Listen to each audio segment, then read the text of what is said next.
Hi, this is Cheryl Smith, and I wanted to show you a quick tip about how to take a layout from a card and be able to use it for any occasion. This is a card that we made at the class on January 30th. We are using the Peaceful Poppies Designer Series paper, and it was a big hit. Everybody really liked this watercolor look with the splatters, and it was just really, really pretty on here. We're using the die of the poppy, and that comes in the Peaceful Moments bundle, or you can buy the die set by itself. And the saying also comes from the Peaceful Moments bundle.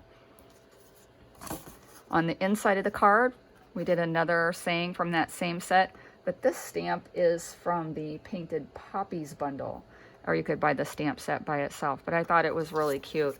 The envelope we decorated with some more poppies, and then the front is just a repeat of this stamp.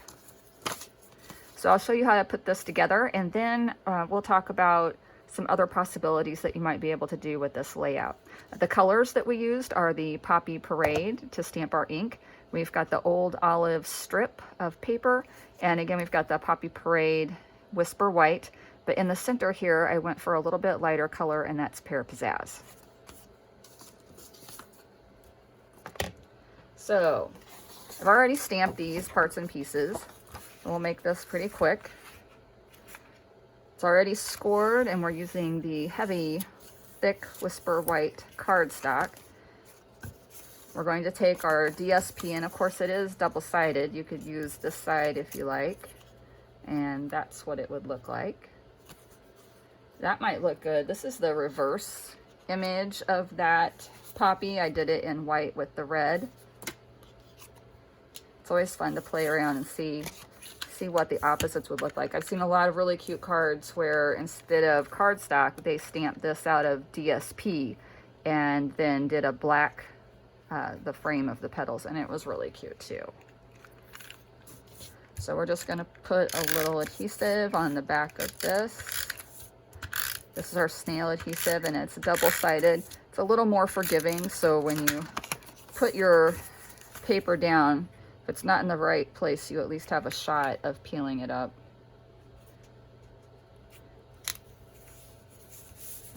And I did not use this strip to cover up my DSP. I wanted to see every little inch of it, so I'm just snugging it up to the bottom of the DSP.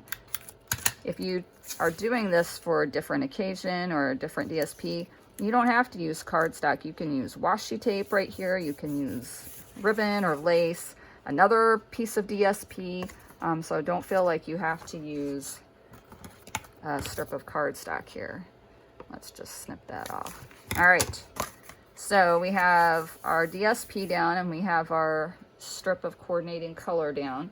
Let's glue our flower together. We've got our Poppy Parade cardstock, and someone was having a little trouble putting theirs together.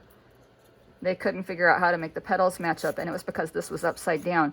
After you die cut, you can feel that one side is smooth and one side is a little rougher. This is the bottom, so when the dies go down, it actually kind of presses that edge down, and you can feel that side's a little rougher, and this one is much smoother.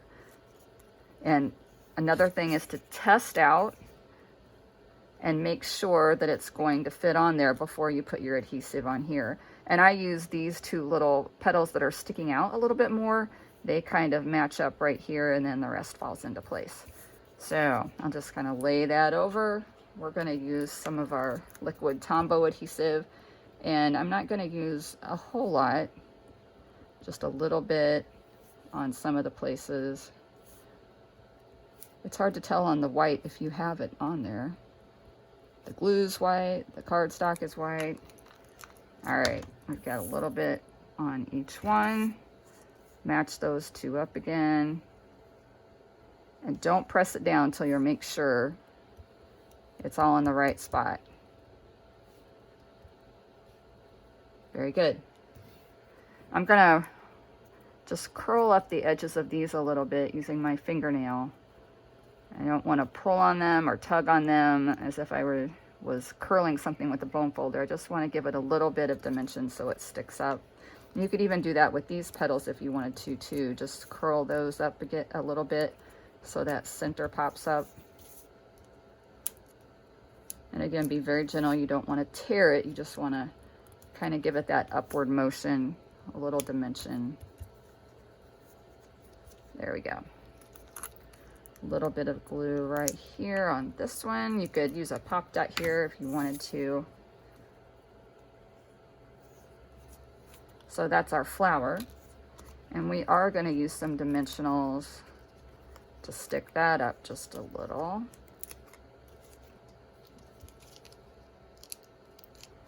Peel those off. And then we'll put that down right here. So that's our card. You could do several of these very quickly. Keep that in mind for your Christmas card next year. Some Christmas DSP, ribbon, or some coordinating cardstock, and a cute image here. Snowflake, Christmas tree. There are so many snowmen, different things you could put right here. And that would come together really quickly. This piece is 2 1/4 by 5 1/2. And of course you could vary that depending on what size your saying is. If you needed a little more room, you could cheat up and only have that be 2 inches. This piece is 1/2 inch by 5 1/2. And again, if you were doing ribbon, I would use something like this or Terran tape to stick that down, and I would cut the piece a little bit longer and let it hang off, and then use your paper snips to trim that off flush with the end. And that would make that look nice if it was ribbon. Now, let's say you want to use this for a different occasion. I was thinking for a guy card, this would be really cute. This DSP coordinating with this stamp set. And that DSP is from the Pressed Petals Specialty DSP. And it's got that wood background, but that would look really great for Father's Day or a guy birthday. And the season that's almost here is the Valentine's Day, and that would be really, really sweet. I thought if you had some silver ribbon, it would look really pretty right there. And that DSP is called the From My Heart Specialty DSP, and it's a specialty DSP because it has some foil pieces in there. So just remember this layout, quick, simple layout. Since this has a little bit of a saying here, you could do like a grouping of 3 hearts down here, or maybe some sequins, something really pretty down at the bottom, just to give it some interest. Or if you have a bigger strip down here, you wouldn't have to put anything down there. So use this layout if you want to post them in reply to this video. Let's see what your layouts look like with this one. And again, if you like these products, we're using items from the Peaceful Poppies suite, and this is the Painted Poppies stamp set, the Peaceful Moments stamp set, and then this one is the die set that comes with Peaceful Moments, and it's called Poppy Moments dies. So that's the die set that we use to cut out this poppy. Okay, that's all the time we have today, and hope you enjoyed it. If you don't have a demonstrator, I'd love to be your creative coach, CherylSmith.stampinup.net, and have a good day.